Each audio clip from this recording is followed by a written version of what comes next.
Hello and welcome. I'm Ann Teachworth, a co-founder and instructor at Trinamics, and this is our Embodied Lymph, a movement practice for lymph flow.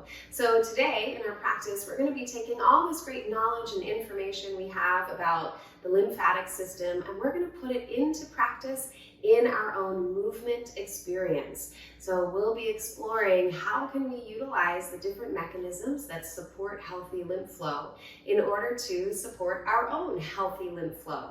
And through our practice, hopefully our experience will also deepen our understanding of lymphatic dynamics in the body, and then give us insight into how we might help and support our clients in their own self-care practices.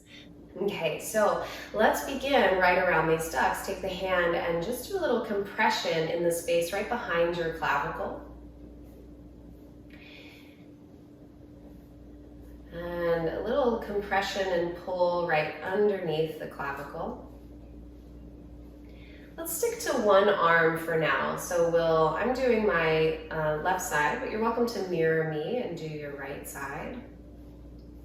So we'll do a few things on this one side, and then we'll be able to compare side to side and see what difference did that make for us.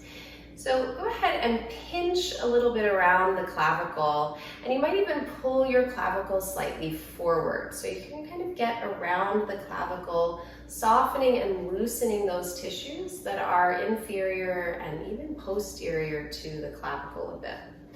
So it's going to meet with first rib here. Let's go ahead and circle that shoulder around. Feel at the sternoclavicular joint that you have a nice stirring motion happening. So the clavicle is kind of stirring in that sternoclavicular joint. And then bring the shoulder forward. You can feel the whole clavicle scoop forward. Take your hand right behind the shoulder blade. And then I'm gonna push my shoulder blade back into the resistance of my hand, just for a few seconds.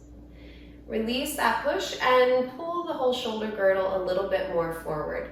Now, you will rotate in the spine, but I want you to focus on the shoulder girdle movement. So you might even pull your rib cage back on that side as the shoulder girdle comes forward. One more time with the resistance, try to pull your shoulder blade back, resist with the arm.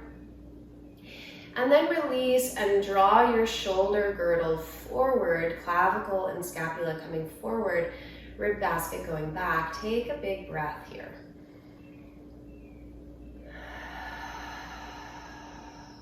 Good, maybe even some gentle head and neck movement. And still drawing the shoulder girdle forward. And then release that and we'll circle around. Even that might give you a sense of freedom through the shoulder girdle. Yeah, that feels nice to me. Let's come on to the front then and work a bit with the pec major. So we could think of pec major kind of like a big sponge. A few of my props here. Like a big sponge that's over the clavipectoral fascia underneath it that has the pec minor in it. And I want you to hold on to that sponge of your pec major, and as you move the shoulder a bit, start to take the pec major with you. So you are sponging, like you're using the pec major as a sponge to sponge and polish the pec minor and the other thoracic fascia that's underneath it.